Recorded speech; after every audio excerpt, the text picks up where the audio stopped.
नमस्कार दोस्तों, very good morning to all of you. स्वागत है आपका वर्चुपीडिया के इस प्लेटफॉर्म पर। मैं हूं अजय सूर्यवंशी और आज हम करने जा रहे हैं द हिंदू एडिटोरियल का एनालिसिस। यहाँ हम हिंदू एडिटोरियल में छपे आर्टिकल का एनालिसिस भी करेंगे, साथ ही साथ उसमें आई हुई वोकेब्स का भी स्टडी करेंगे। उसमें आई हुई इडियम्स एंड फ्रेजेस के बारे में भी स्टडी करेंगे। कुछ वन वर्ड सब्स्टिट्यूशंस आते हैं, उनका भी स्टडी करते हैं। और साथ ही साथ अगर सेंटेंस में हमें किसी प्रकार की ग्रामर से संबंधित अगर रूल्स दिखाई देता है तो हम उसका भी एनालिसिस करेंगे, उसके बारे में भी हम जानकारी लेंगे। दोस्तों, ये जो सारी चीज है they will definitely help you. अगर आप किसी भी प्रकार की एग्जाम की तैयारी कर रहे हैं, कोई भी कंपटीशन की अगर आप तैयारी कर रहे हैं, फिर चाहे वो आपका बैंकिंग हो, एसएससी हो या आपका यूपीएससी हो, या आपको अंग्रेजी में सिर्फ इंटरेस्ट है और आप अंग्रेजी सीखना चाहते हैं, इन दैट केस मतलब आपको हर जगह you will find it useful and beneficial. तो दोस्तों, अगर आप इस वीडियो को पहली बार देख रहे हैं या आप इस चैनल पर नए हैं तो इस चैनल को सब्सक्राइब करिए, अपने दोस्तों तक इसे शेयर जरूर कीजिए और यदि आपको ये वीडियो पसंद आता है तो इसे लाइक करिए। तो दोस्तों, आइए शुरू करते हैं आज का सेशन को शुरू करने से पहले हम शुरुआत करते हैं आज के एक सुविचार से। तो आज का सुविचार है the thought of the day कि इंतजार आपको हमेशा भीड़ में पीछे खड़ा करवा देता है, इसलिए इंतजार नहीं, तलाश शुरू कर दीजिए। तो दोस्तों, इस सुविचार के साथ आइए हम शुरू करते हैं वोकेब सेशन। तो आज का जो आर्टिकल है ये हमें क्या बताता है, पहले हम इसके ऊपर बात करते हैं कि आज के आर्टिकल में ये बताया गया कि जब किसी व्यक्ति के पास पावर होता है तो वो उस अधिकार का, उस पावर का कहीं ना कहीं कुछ गलत तरीके से भी उपयोग कर सकता है। तो हमारे सुप्रीम कोर्ट के द्वारा कुछ निर्देश दिए जा रहे हैं हमारे राजनीतिक पॉलिटिकल जो लीडर्स हैं उनको, कि भाई आप अपने इन अधिकारों का कुछ गलत प्रयोग ना करें। किस प्रकार से आप इन अधिकारों को पॉजिटिवली ले, आप इसको नेगेटिव वे में लेकर न जाए। कई बार क्या होता है कि हम सही होने पर हमें अपनी इस बात को सही साबित करने के लिए उत्तेजित भी होना पड़ता है। तो ठीक है, आप उत्तेजित हो रहे हैं, लेकिन आपको यह अधिकार नहीं मिलता है। अगर आपके पास कानून के कुछ विशेष अधिकार है तो आपको यह अधिकार नहीं मिलता है कि आप पब्लिक की संपत्ति को, सार्वजनिक संपत्ति जो है पब्लिक प्रॉपर्टी, उसको आप क्षति पहुंचाए, उसको आप हार्म नहीं कर सकते, है ना। तो इसी के ऊपर ये आर्टिकल है। तो दोस्तों, आइए इस आर्टिकल की सबसे पहले हम मीनिंग शुरू करते हैं और मीनिंग के बाद फिर आर्टिकल देखते हैं। देखिए, सबसे पहला जो हमारे पास मीनिंग के लिए जो वोकेब मिला है वो है लेजिस्लेटिव प्रिविलेज। इसका मतलब है, लेजिस्लेटिव प्रिविलेज का मतलब है कानून में विशेष अधिकार दिए गए। तो कानूनी विशेष अधिकार, जैसे सांसद और विधायक के पास इनके कुछ विशेष अधिकार होते हैं, ये अपनी बात को रख सकते हैं संसद में। आगे है एक्सटेंड। एक्सटेंड का मतलब है फैलाना, या फिर हम इसको बोल सकते हैं एक्सपेंड। इसको हम इंक्रीज के रूप में भी ले सकते हैं। फैलाना, बड़ा करना, यानी कि ग्रो, है ना। उसके बाद में अगला है कमिट। ये वर्ब है। कमिट क्या है? ये वर्ब है। इसका मतलब होता है किसी चीज को अंजाम देना, पर अंजाम हमेशा किसको दिया जाता है? क्राइम को, या फिर कोई भी नेगेटिव चीजें। नेगेटिव चीजें हो सकती है। यदि कोई झूठ बोल रहा है तो हम बोलेंगे ये कमिट कर रहा है, मतलब किसी चीज को गलत तरीके से कर रहा है। यदि कोई चोरी कर रहा है तो वो क्या कर रहा है? वो कमिट कर रहा है किसी चीज को। मतलब कोई भी पॉजिटिव चीज के लिए हम कमिट का यूज नहीं करते हैं। जैसे अगर कोई सुसाइड करता है तो सुसाइड करना क्या है? एक नेगेटिव चीज है ना। तो हम उसको बोलते हैं कि अगर उसने सुसाइड किया तो हम बोलेंगे कमिट सुसाइड। कोई गलती किया तो हम बोलेंगे कमिट अ मिस्टेक। कोई क्राइम किया तो हम बोलेंगे कमिट अ क्राइम, यानी इस कमिट अ थेफ्ट। थेफ्ट मतलब चोरी। यानी किसी भी प्रकार से नेगेटिव चीज के लिए हम क्या करते हैं? इस कमिट का यूज करते हैं। अगला है हमारे पास ले डाउन। तो देखिए, ले डाउन, ये इसका मतलब होता है निर्धारित करना। देखिए, ले का मतलब क्या होता है? किसी चीज को फैला देना, ऐसा बिछा देना, जैसे हम चादर को बिछा देते हैं। और डाउन मतलब नीचे। तो क्या है? ले डाउन मतलब किसी चीज को इस तरह से रख देना, जमा देना, उसको विस्तृत रूप से कर देना सामने, यानी उसको निर्धारित कर देना, निश्चित कर देना। इसके बाद अगला है चार्ज। अब देखिए क्या है चार्ज? क्या है भाई? चार्ज का मतलब होता है किसी के ऊपर आरोप लगाना। कैसे आरोप लगाना? जैसे ये बोलते हैं ना हम, जैसे चार्ज विथ, इसको हम थर्ड फॉर्म ले लेते हैं, तो चार्ज्ड विथ मतलब मान लीजिए हमने लिया क्राइम, किसी क्राइम का चार्ज लगा है उसके ऊपर, किसी थेफ्ट का, चोरी का चार्ज लगा है उसके ऊपर, है ना। या इस प्रकार से हम क्या करते हैं कि उसके ऊपर किसी प्रकार की धारा लगी हुई है, उसके ऊपर किसी चीज का आरोप लगा हुआ है, तो that is called charged with. Okay, चलिए आगे देखते हैं। अगला है अनरूली बिहेवियर। अनरूली, रूली मतलब जो नियम के अनुसार चले, और अनरूली मतलब जिसमें नियम ही नहीं चल रहा। तो ऐसा बिहेवियर जो किसी नियम का पालन ही नहीं करता, यानी अनियंत्रित हो गया व्यक्ति। उसे गुस्सा आया तो उसने सोचा यार मैं किसी सामान को फेंक देता हूं, किसी सामान को तोड़ देता हूं, है ना, किसी को कुछ बोल देता हूं। ऐसा व्यवहार जो नियंत्रण से परे है, नियंत्रण है ही नहीं, तो उसे हम क्या बोलेंगे? अनरूली बिहेवियर, यानी कि हिंदी में हो गया अनियंत्रित व्यवहार। नेक्स्ट है हमारा ऑफेंस। ऑफेंस मतलब हो गया अपराध, किसी प्रकार का ऑफेंस करना, अपराध करना। एक अगला है रिवीफाई। रिवीफाई क्या क्या होता है? इसका मतलब होता है पुनर्जीवित करना, फिर से उसको शुरू करना, that is called revivify. Next is prosecutor. Prosecutor मतलब क्या होता है? वकील। वो वकील जो किसी अन्याय के खिलाफ, किसी मुजरिम के खिलाफ केस लड़ता है ना। उसके बाद में प्रोजिक्यूटेड, मतलब जैसे ये प्रोजिक्यूट क्या है? ये मुकदमा चलाना, है ना, मतलब मुकदमा करना। लेकिन ये प्रोजिक्यूटेड क्या हुआ? इसकी एक प्रकार से ये एडजेक्टिव बन जाता है, मुकदमा चलाना, किसी के ऊपर जो मुकदमा चल रहा होता है। रैकेस मतलब होता है नॉजी सिचुएशन, लोग चिल्ला चिल्ला कर शोर करते हैं अपनी बात को मनवाने के लिए, जोर जोर से बोलना, है ना, एक साथ भीड़ का बोलना, ये इस प्रकार की सिचुएशन को नॉजी सिचुएशन को कहते हैं। अगला है बायो मतलब प्रचंड तरीके से, बहुत ही तीव्र गति से, एकदम बहुत जोर शोर के साथ। उसके बाद में अगला है अस्टवाइल, इसका मतलब पूर्व, यानी इससे पहले का। चलिए नेक्स्ट है हमारा अमाउंट टू। अमाउंट टू क्या है? एक प्रकार से देखा जाए तो इसको हम प्रीपोजिशन के रूप में भी ले सकते हैं। इसको हम क्या कर सकते हैं? प्रीपोज, इसका मतलब होता है इक्वल टू, है ना, अमाउंट टू मतलब इक्वल टू। अगला है बेस्ड ऑन। ये भी हमारे लिए एक प्रीपोजिशन का ही काम करता है, जिसका मतलब ऑन द बेसिस ऑफ, यानी कि किसी चीज के आधार पर। अगला है ट्रेसपास। मतलब क्या होता है? यानी कानून का उल्लंघन करना, यानी कानून जो है उसके जो दायरे हैं, उसके जो नियम है, उससे परे निकलना। प्रिवेंशन मतलब रोकथाम, बचाव। अफम मतलब पुष्टि करना, ये कुछ नहीं है, ब लिखा जो हुआ है ये कुछ नहीं है, पुष्टि करना। तो मतलब अफर्म कर देना, पक्का कर देना। अपेक्स ये सुप्रीम कोर्ट को बोला जाता है, इसका यूज किया जाता है कोर्ट के लिए, जैसे सुप्रीम कोर्ट होता है ना, सुप्रीम कोर्ट, तो हम इसको अपेक्स कोर्ट भी बोल सकते हैं, अपेक्स कोर्ट, इसका मतलब सुप्रीम कोर्ट। अगला है कंकर, मतलब सहमत होना, अपनी सहमति देना, उस पर सहमति दे देना कि भाई चलो ठीक है। अगला है एलेज्ड, इसका मतलब कथित, जैसा कहा गया है उसके अनुसार। अगला है वेंडलिज्म, मतलब तोड़फोड़ करना। लेजिस्लेटर्स, ये लेजिस्लेटर्स के अंतर्गत विधायक आते हैं, सांसद आते हैं, यानी कि जो कानून का निर्माण करने वाले लोग, ये लोग क्या करते हैं? अपने क्षेत्र, अपने क्षेत्र को नेतृत्व करते हैं, और उसको उसके हिसाब से जो क्षेत्र में जो चीज चाहिए उसके अनुसार वो कानून बनाने के लिए आगे निर्देशित अपने विचार रखते हैं। तो ऐसे लोग जो कानून का निर्माण करते हैं, मतलब निर्माण करता है, लेजिस्लेटर्स कहलाते हैं। विधायक या सांसद के लिए इनका यूज किया जाता है कॉल फॉर। कॉल फॉर का मतलब होता है डिमांड करना, आस्क समथिंग, कुछ मांगना। ट्रायल, ट्रायल मतलब कोर्ट के द्वारा दी गई सुनवाई, है ना। उसके बाद में प्रोटेस्ट, प्रोटेस्ट मतलब होता है विरोध करना। चलिए आगे देखते हैं। अगला हमारा वर्ड है रेजिमी। रेजिमी मतलब शासन करना। ये हमने पिछले बार भी आर्टिकल में देखा था, रेजिमी का, तालिबान रेजिमी, यानी तालिबान का शासन। अगला है डोमेन। डोमेन का मतलब होता है अधिकार प्राप्त कर लेना, ऐसा क्षेत्र, किसी क्षेत्र के से संबंधित चीज को हम क्या बोलते हैं? डोमेन। इसका मतलब ही होता है क्षेत्र, ये डोमेन। इसके बाद में प्रोजिक्यूशन मतलब अभियोग लगाना। री एप्रीज मतलब फिर से मूल्यांकन करना, यार चीजें कैसी है, सही है गलत है, इसके बारे में जांच करना। एग्जामिन, इसका मतलब होता है परीक्षण करना। प्रोपोजिशन का मतलब होता है कथन, जो कहा गया हो।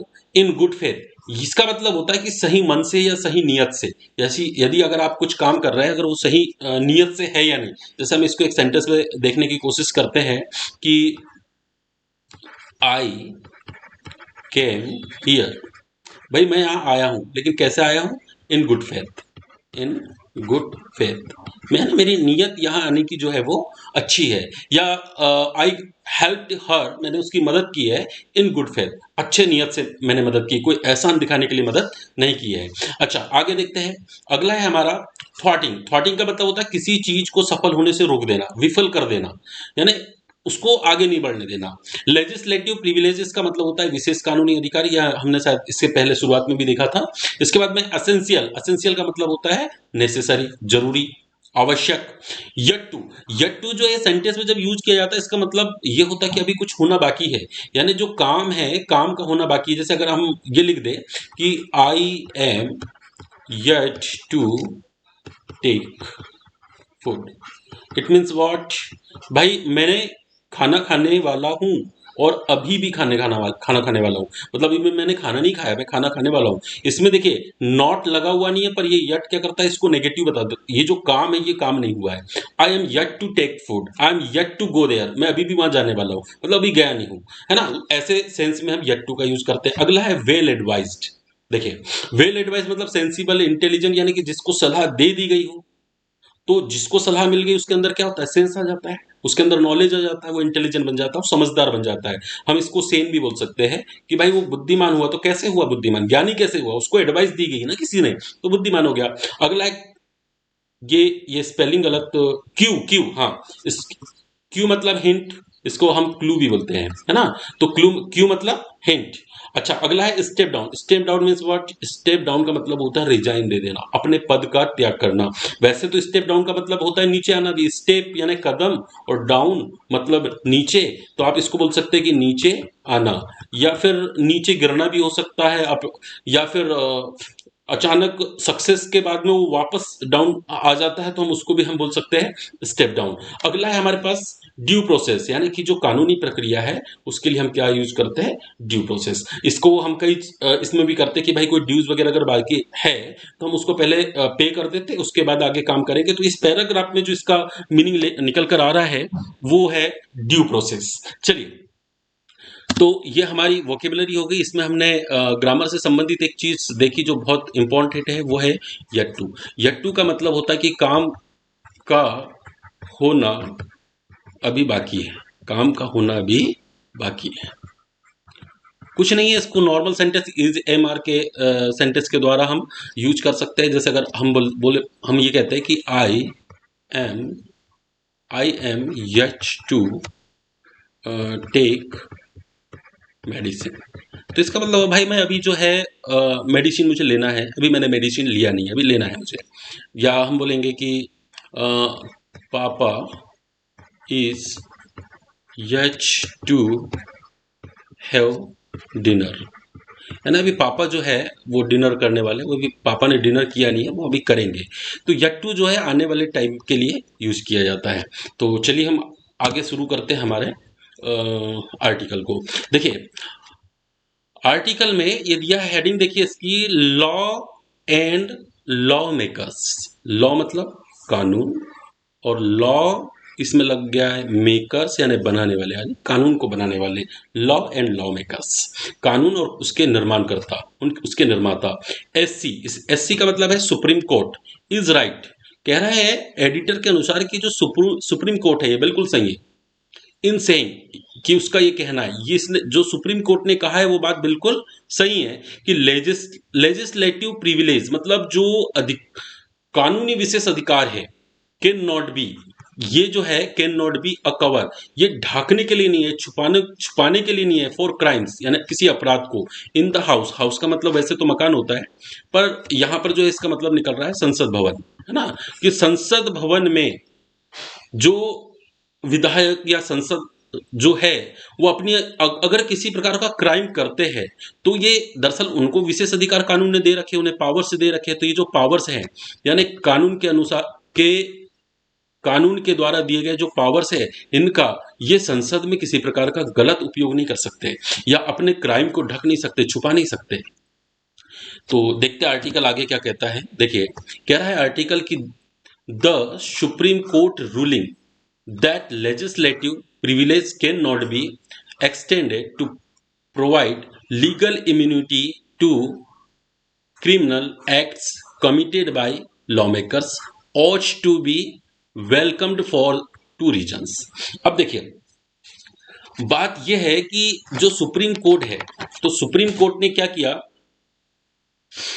एक फैसला किया, रूलिंग मतलब उसका फैसला था सुप्रीम कोर्ट का, कि सुप्रीम कोर्ट का एक फैसला है कि भाई जो लेजिस्लेटिव प्रिविलेज है, यानी कि जो कानूनी रूप से जो अधिकार विधायकों को और संसद को दिए गए हैं, तो कैन नॉट बी एक्सटेंडेड, वो इसको इस तरह से बड़ा नहीं कर सकते, यानी अधिकार को बड़ा नहीं कर सकते, अपने अधिकार से वो गलत काम नहीं कर सकते। एक्सटेंड मतलब फैलाना, उसको बड़े पैमाने पर यूज नहीं कर सकते। टू प्रोवाइड लीगल इम्यूनिटी, कि लीगल इम्यूनिटी, इम्यूनिटी मतलब ताकत, कि ताकत देने के लिए, अपनी बात पर जोर देने के लिए, अपनी बात को बल देने के लिए, टू क्रिमिनल एक्ट्स, किसी भी क्रिमिनल एक्ट्स, किसी भी गलत काम के लिए कमिटेड, जो कि किया गया हो बाय लॉ मेकर्स, यानी निर्माणकर्ता, इन्हीं के निर्माणकर्ता, कानून के निर्माणकर्ता, यानी कि अगर किसी भी लीडर के द्वारा, किसी भी लॉ मेकर्स के द्वारा अगर कोई कमिट किया गया हो क्राइम, क्राइम जैसा कोई भी एक्ट किया गया हो, कि कोई भी एक्ट किया गया हो, तो उससे बल देकर आप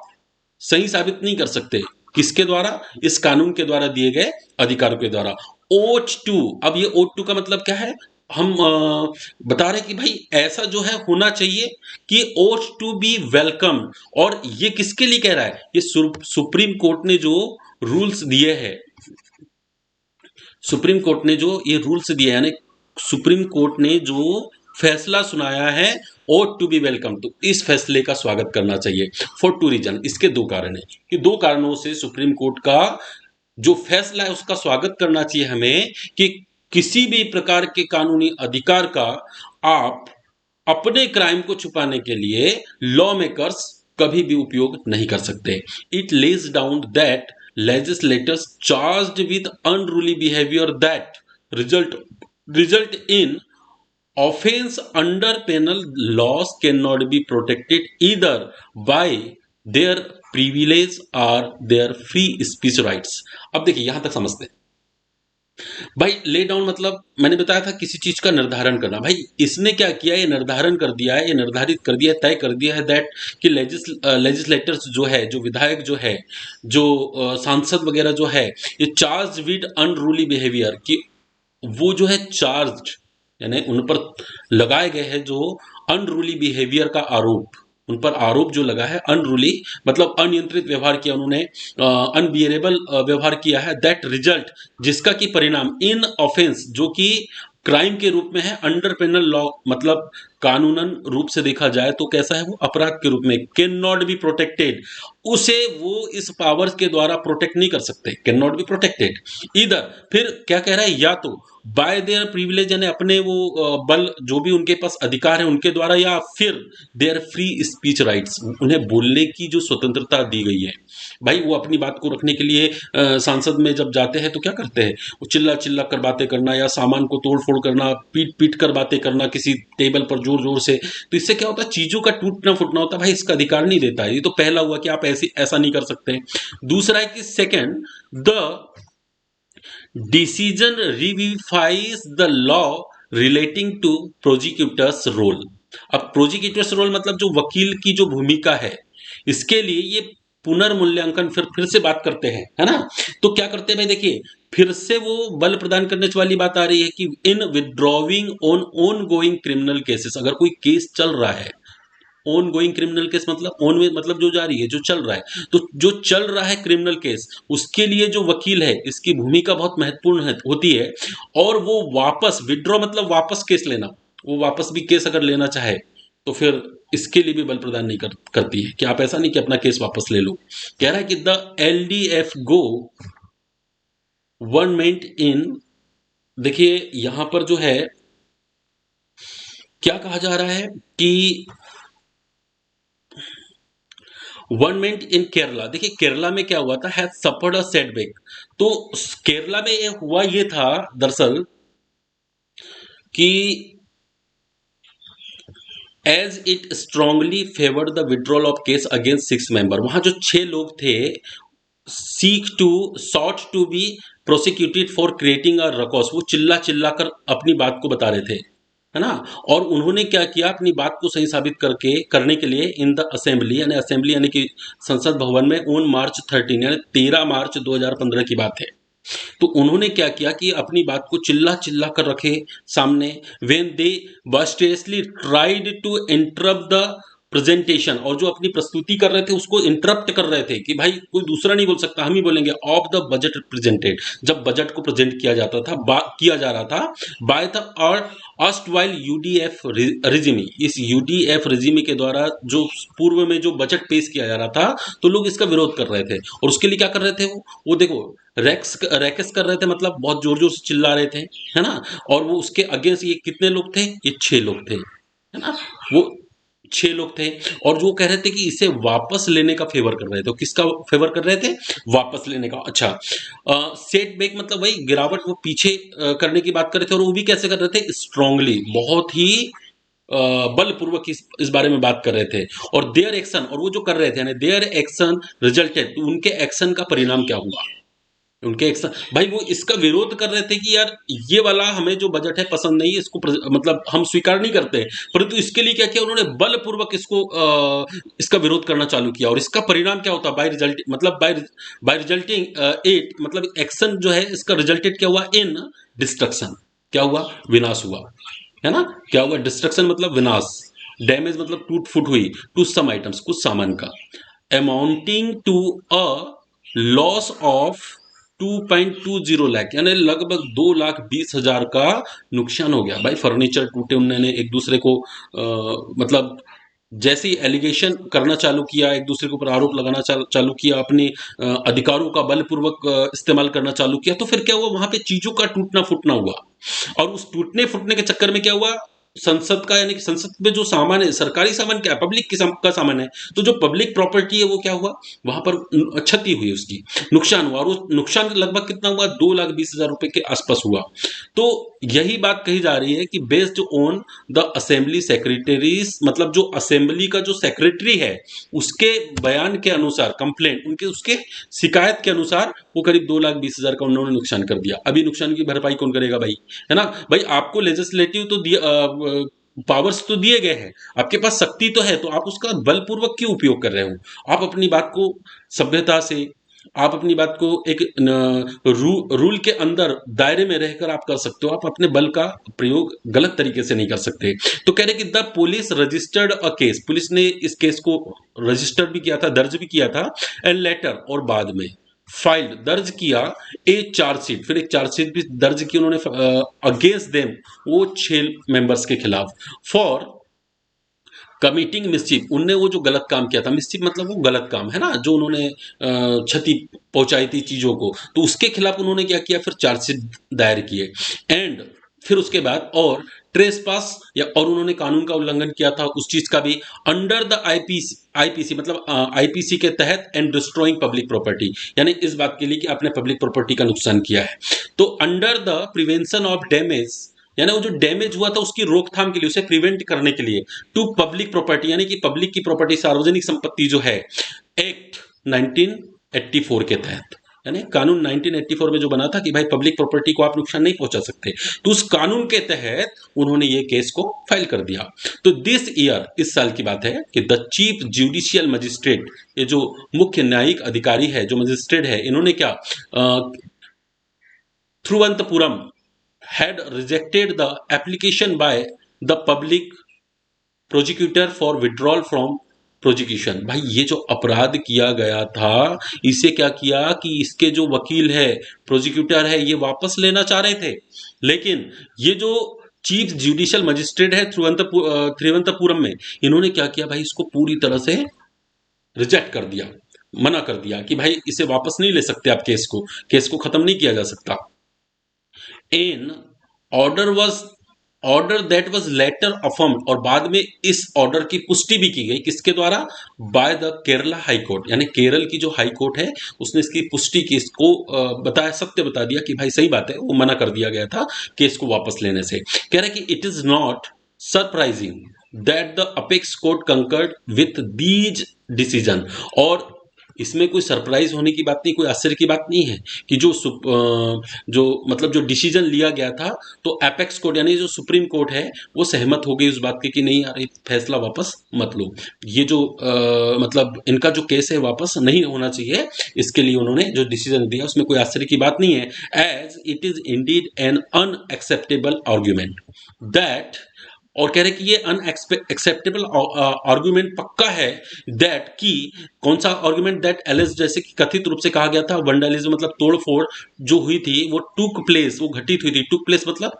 घटित होना। एक चीज और मिल गई हमें यहाँ पर, ये भी फ्रेजल वर्ब भी कहलाएगी कि टेक प्लेस। टेक प्लेस का मतलब होता है कोई चीज का घटना घटना। जैसे हम ये बोल सकते हैं कि द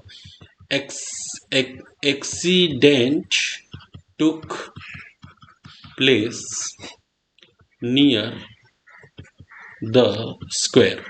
भाई जो चौक है ना वहां पर घटित हुआ, क्या हुआ, एक एक्सीडेंट घटित हुआ। चलिए आगे देखते हैं कि ये जो घटना जो घटी थी, तो ये घटना जो घटी थी क्या है, टुक प्लेस एज पार्ट, वो एक हिस्सा थी किसका, ऑफ द लेजिस्लेटर्स, यानी वो जो विधायक और वो जो सांसद है उनके राइट टू प्रोटेस्ट, उनके वो उनका एक हिस्सा था, उनने जो किया था विरोध उसका एक हिस्सा था on the floor of the house. ये हाउस का मतलब क्या हुआ, ये हाउस का मतलब हुआ संसद भवन। तो जो संसद भवन में उन्होंने तोड़फोड़ का जो काम किया था, जो विरोध का काम किया था, ये सारा काम क्या है कि उसका हिस्सा था। तोड़फोड़ जो था वो उस विवाद का, उस विरोध का एक हिस्सा था, उसे माना गया। फिर कह रहे हैं कि केरला के जो सीएम हैं पिनारई विजयन, ये who has rejected calls for asking his general education minister. फिर क्या कह रहे हैं कि जो डिमांड की गई थी उसे केरला के जो सीएम है पिनारई विजयन, इन्होंने भी क्या रिजेक्टेड कर दिया गया, क्या कॉल्स फॉर, वो डिमांड को कि वो वापस लिया जाए। वी वी सिवन कुट्टी वन ऑफ द एक्यूज, उसमें वी सिवन कुट्टी क्या है, एक अपराधियों में से एक है, मतलब वो भी एक अपराधी, वो जो क्राइम हुआ था, वो जो घटना घटी थी उनमें से वो एक वो भी थे, मतलब एक्यूज आरोपी में से, जिन जिन जिन पर आरोप लगा था उनमें से वो एक थे, कौन, सिवन कुट्टी। आगे कह रहे to resign and face trial.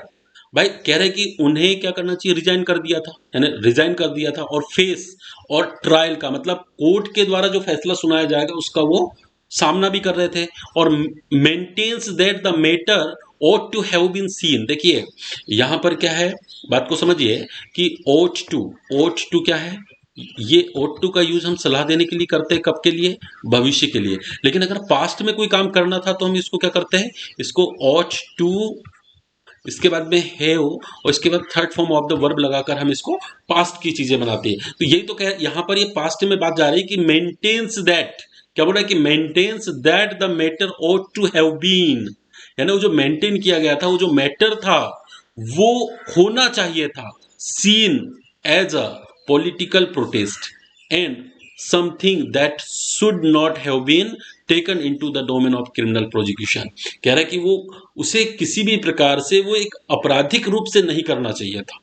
भाई तोड़फोड़ करना, लड़ाई करना, किसी को मारना पीटना, किसका काम है, अपराधियों का काम है। तो इस तरीके से वो काम नहीं होना चाहिए था। कह रहे कि शुड नॉट हैव बीन, देखिए नहीं होना चाहिए था। यही जैसे अभी हमने ought to के लिए देखा, वैसे ये शुड के लिए। शुड क्या करता है, सलाह देता है, लेकिन ये कब के लिए देता है, ये भी भविष्य के लिए देता है। लेकिन अगर इसको हमें उसके लिए सलाह करना है, किसके लिए, पास्ट के लिए, तो इसके साथ हम क्या करेंगे, शुड के साथ जो है, यहाँ ऊपर देखते हैं, यहाँ शुड के साथ हम क्या करते हैं, हैव लगा देते हैं, और हैव के साथ फिर V3 का यूज करते हैं, यानी verb, third form of the verb का यूज करते हैं। तो क्या होता है, हमें पास्ट की जानकारी देता है।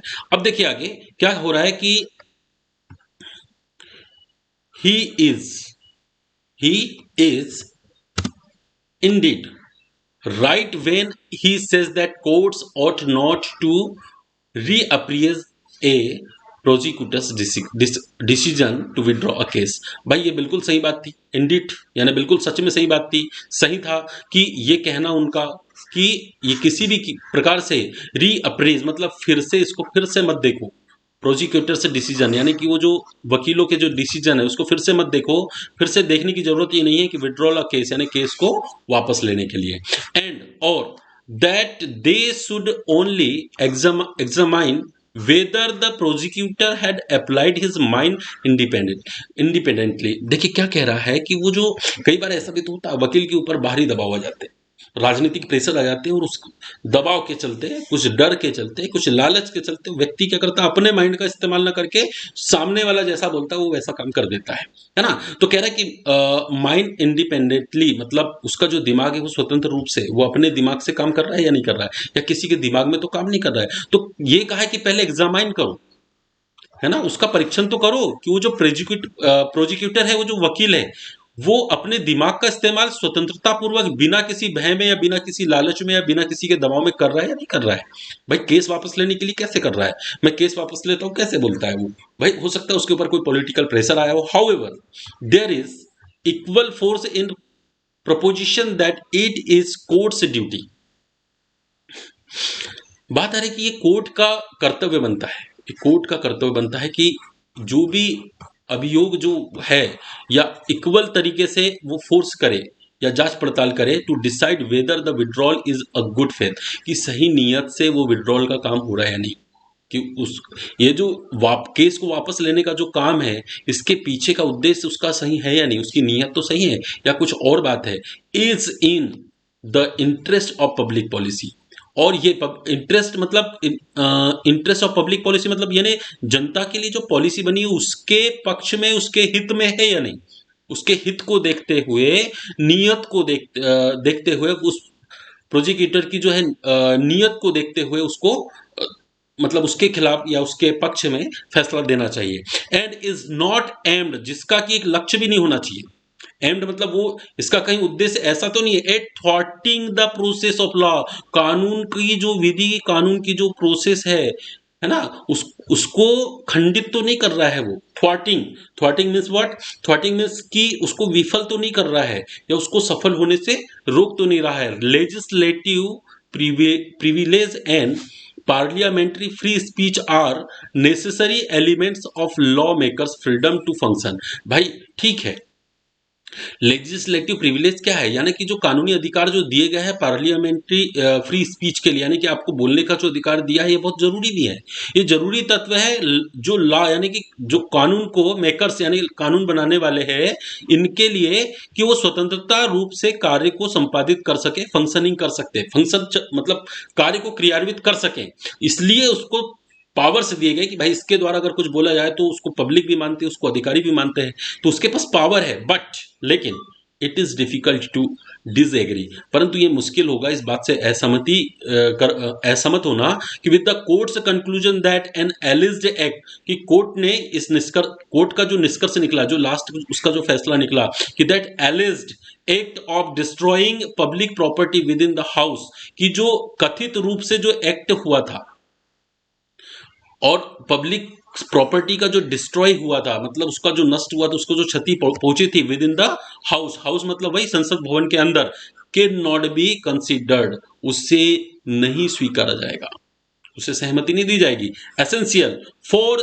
देयर लेजिस्लेटिव फंक्शन, हाँ जरूरी है, लेकिन किसके लिए, वो लेजिस्लेटिव फंक्शन के लिए जरूरी है। भाई वो उसको अपने अधिकारों से आप काम, देश के हित के लिए आप काम करें, उसके लिए वो पावर्स दिए गए हैं, न कि आपको किसी पब्लिक प्रॉपर्टी को क्षति पहुंचाने के लिए। आगे देखिए, it is indeed quite legal for mister Sivankutty to remain in office. भाई ये उनके लिए बहुत ज्यादा जरूरी है, बिल्कुल इंडीड है, क्वाइट इंडीड है, लीगल है, उचित है शिवनकुट्टी के लिए कि वो अपने ऑफिस में चुपचाप बने रहे, he as he is yet to be convicted, कि जब तक के कि वो अभी भी उनके ऊपर कन्विक्ट करना बाकी है, उनके ऊपर फैसला देना भी बाकी है, जब तक कि फैसला ना आ जाए वो शांत बैठे रहे। However he will be well advised, हालांकि वो वेल एडवाइज्ड है, भले ही उनको बहुत अच्छी सलाह दी गई हो लोगों के द्वारा, या वो समझदार व्यक्ति हो, to take cue from several recent president of those ministerial position stepping down, यानी स्टेपिंग डाउन मतलब होता है इस्तीफा दे देना, तो वो क्या है, वो इस्तीफा दे दे भाई। अनटिल कब तक के लिए, कि their name are clearly by due process, जब तक उनका जो नाम है वो क्लियर्ड नहीं हो जाता, एकदम क्लीन चिट नहीं मिल जाती, वो अपने आरोप से बरी नहीं हो जाते कानूनी प्रक्रिया के द्वारा, है ना, इसके दौरान, तब तक के लिए उन्हें क्या करना चाहिए, इस्तीफा दे देना चाहिए। तो ये था आज हमारा हमने किया आज का हिंदू एडिटोरियल आर्टिकल का हमने एनालिसिस किया। तो दोस्तों क्या है, सबसे पहली बात तो ये आर्टिकल हमें ये भी एक सीख भी देता है कि हमारे पास अगर किसी प्रकार के पावर्स है तो हमें उसका गलत उपयोग नहीं करना चाहिए। अगर आपको ठीक है, अगर आप नाराज है, आप अपनी बात को आपके पास सत्यता भी है, आपकी बात पूरी तरह सत्य है, लेकिन आप उसको अपने एक रूल के अंदर, आप वेल नेचर्ड व्यक्ति हो, आप एक बहुत बड़े अधिकारी के रूप में हो, तभी तो आप बहुत बड़े लीडर हो, एक बहुत बड़ी जनता का, बहुत बड़े क्षेत्र का आप नेतृत्व कर रहे हो। तो आपके अंदर इतनी समझ होनी चाहिए कि आपके अंदर धैर्य हो, पैसेंस हो। अगर आपके अंदर पैसेंस नहीं है तो इतनी बड़ी जिम्मेदारी आप कैसे निभाएंगे? तो अपने पावर्स का आप गलत उपयोग नहीं कर सकते। अपनी सत्यता, हो सकता है आप पूरी तरह सत्य हैं और लोग उसको मान नहीं रहे, तो उस सत्य को साबित करने के लिए जरूरी नहीं कि आप अपने जो पावर्स हैं उनका गलत उपयोग करें और पब्लिक की प्रॉपर्टी या गवर्नमेंट की प्रॉपर्टी, गवर्नमेंट की प्रॉपर्टी क्या है? पब्लिक की प्रॉपर्टी है। तो उसको आप क्षति पहुंचा नहीं सकते। आज का सेशन आपको कैसा लगा? आई होप आपने जरूर कुछ ना कुछ सीखा होगा। आज जो वर्ड्स थे ये कॉमन वर्ड्स है, ये हमेशा आपको किसी न किसी रूप में कहीं ना कहीं, आप जब भी इंग्लिश से रिलेटेड पढ़ाई करते हैं, बुक्स देखते हैं, तो ये शब्द आपके पास आते ही रहते हैं। तो आज का सेशन हम यहीं पर समाप्त करते हैं। कल फिर मिलते हैं, तब तक के लिए पढ़ते रहिए और सीखते रहिए। धन्यवाद।